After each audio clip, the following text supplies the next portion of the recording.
अहिले बेलुकाको 3 बज्न लागिरहेको छ र 3 बजे पनि रायोको फुल पनि मजाले लाग्न थालिरहेछ र मौरीहरू पनि मजाले आएर बस्ने गर्छन् र कुट लगेर मौरीहरूले मह बनाउने गर्छन् घारमा राखेर। बजारदेखि मागेको छ अरे र बजार पठाउनको लागि मैले बन्दा अलिकति काट्नु आएको छ र म लिएर। नमस्कार साथीहरू, फेरि पनि मेरो यस च्यानलमा ब्लग भिडियो लिएर उपस्थित भएको छु र अहिले ब्लगको सुरुवात भइरहेको छ बिहानको लगभग 10 बजे। अहिले हाम्रो ठाउँको मौसम यस्तै रहेको छ, एकदम क्लियर रहेको छ, एकदम राम्रो रहेको छ। पछाडि घाम मजाले लागिरहेको छ तर जाडो चाहिँ निकै रहेको छ। दिन प्रतिदिन जाडो बढ्दै गइरहेछ। हिजोभन्दा आज जाडो, आजभन्दा भोलि जाडो हुँदै गइरहेछ। किनकि अब भर्खर पुस आधावधि मात्रै हुँदैछ। माघतिर त योभन्दा अत्याधिक चिसो हुने गर्छ। डाँडामा हिउँ परेकै छैन, हिउँ परिसकेपछि त झन् चिसो हुने गर्छ भने अहिले पनि चिसो चाहिँ अत्याधिक रहेको छ। र पानी लगाइदिइसकेपछि रायोको साग पनि मजाले आइरहेछ। यो सानो बिरुवा चाहिँ अर्कै ठाउँ लगेर सार्ने गरिन्छ, जोतेर ठिक्क बनाएको छ सार्नलाई भने। यो ठुल्ठुलो चाहिँ यतिकै छोड्ने गरिन्छ, यहीँदेखि टिपेर लगेर सब्जी खाने गरिन्छ। र हिजो अस्ति पानी लगाएको फेरि सुक्खा भइरहेको छ, किनकि आकाशदेखि पानी परेको छैन। पानी नपरिसकेपछि सुक्खा भइरहेको छ जमिन पनि।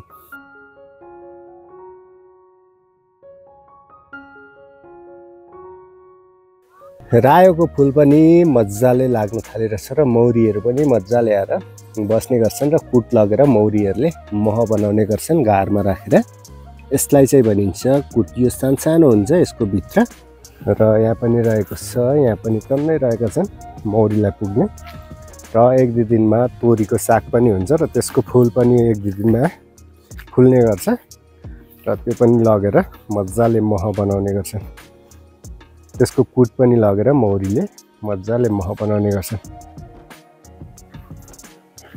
र यसको पनि कुट हुन्छ भने यो धुसुर भनिन्छ। धुसुरको फुल हुन्छ अलिक ठुलो भएपछि, यही हो धुसुरको बुटो चाहिँ।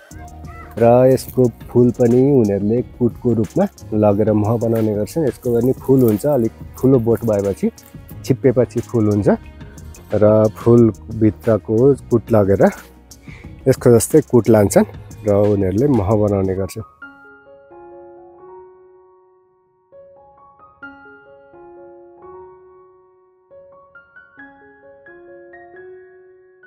र मम्मी यहाँ गाईलाई खोले बसाउनको लागि कोपीको बोट काट्न आउनु भइरहेछ।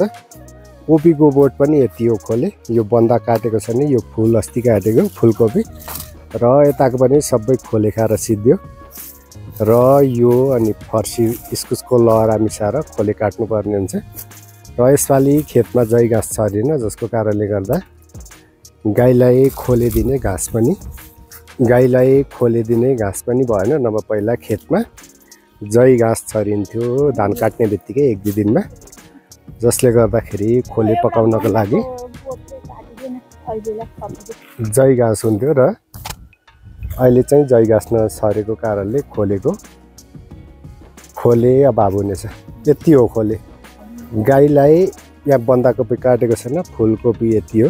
यो गराको सिद्धि गयो र अब छैन खोले। अब पराल र खोस्टा मिसाएर मात्रै खोले दिनुपर्ने हुन्छ गाईलाई।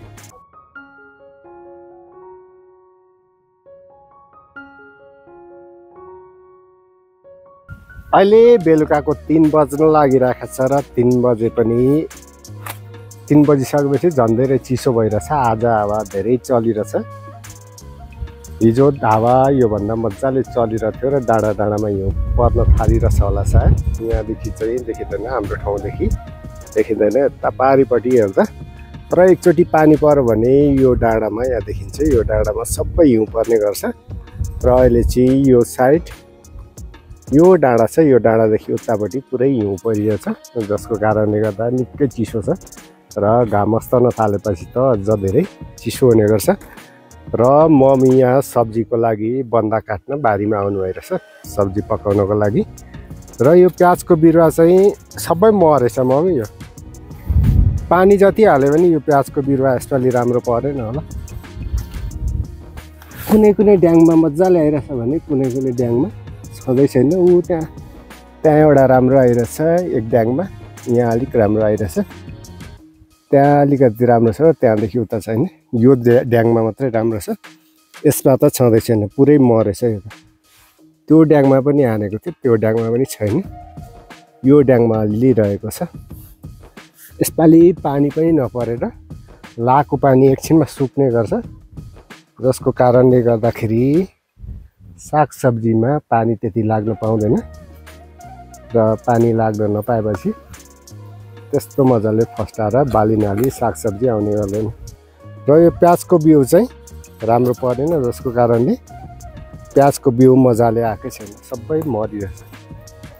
हान्न त धेरै हानेको छ, यहाँ एउटा छ, त्यहाँ एउटा रहेको छ, त्यहाँ एउटा छ, 10वटा ड्याङ रहेको छन्, यस्तो यस्तो सानो ड्याङ, तर आएको छैन ड्याङमा प्याजको बिरुवा।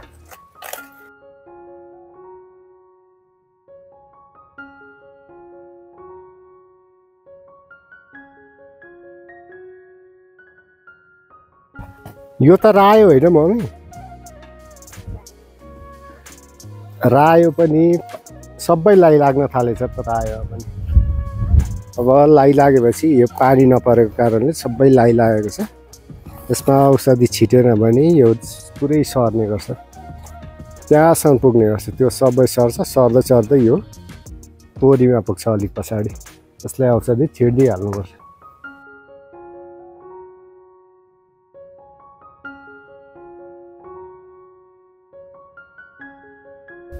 अघि मम्मीले यहाँ बन्दाकोपी काट्नु भएको थियो, यो बजार लानको लागि बन्दा अलिकति काटेर राख्नुभयो र सब्जी लिएर चाहिँ मम्मीले जानुभयो।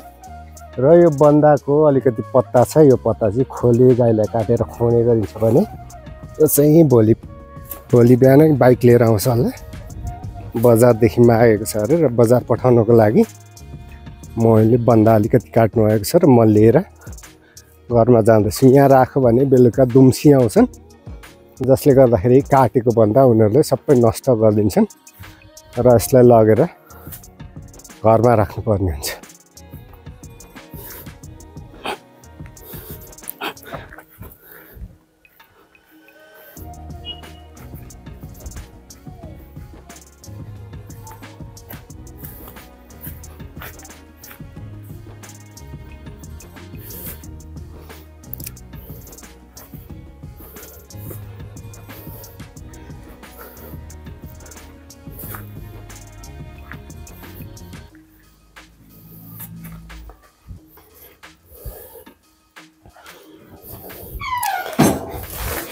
यहाँ ल्याएर राखिसकेपछि सुरक्षित हुन्छ र मैले यसलाई यहाँ राखिदिएँ।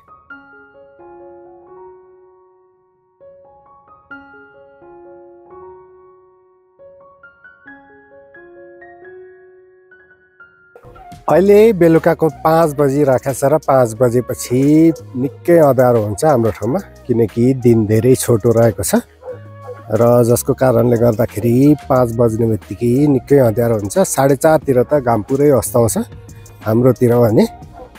यो पारे साइडमा चाहिँ टुप्पा टुप्पामा घाम अझै पनि लागिरहेको छ, किनकि त्यो धेरै हाइटमा पर्छ, त्यो स्थान अग्लो स्थान छ र त्यहाँ घाम लागिरहेको छ अहिले। र आजको दिनचर्या तपाईँहरूले मेरो ब्लगमा हेरिहाल्नुभयो र तपाईँलाई आजको ब्लग कस्तो लाग्यो, यदि राम्रो लागेमा तपाईहरुको साथीहरुको माझ पनि शेयर गरिदिनु होला र भिडियोको मुनि एक कमेन्ट पनि अवश्य गर्नु होला र भिडियोलाई लाइक गर्नु होला। च्यानल सब्स्क्राइब गर्नुभएको छैन भने मेरो च्यानल सब्स्क्राइब गरेर तपाईहरु मसँग जोडिन सक्नुहुनेछ भिलेज ब्लग हेर्नको लागि।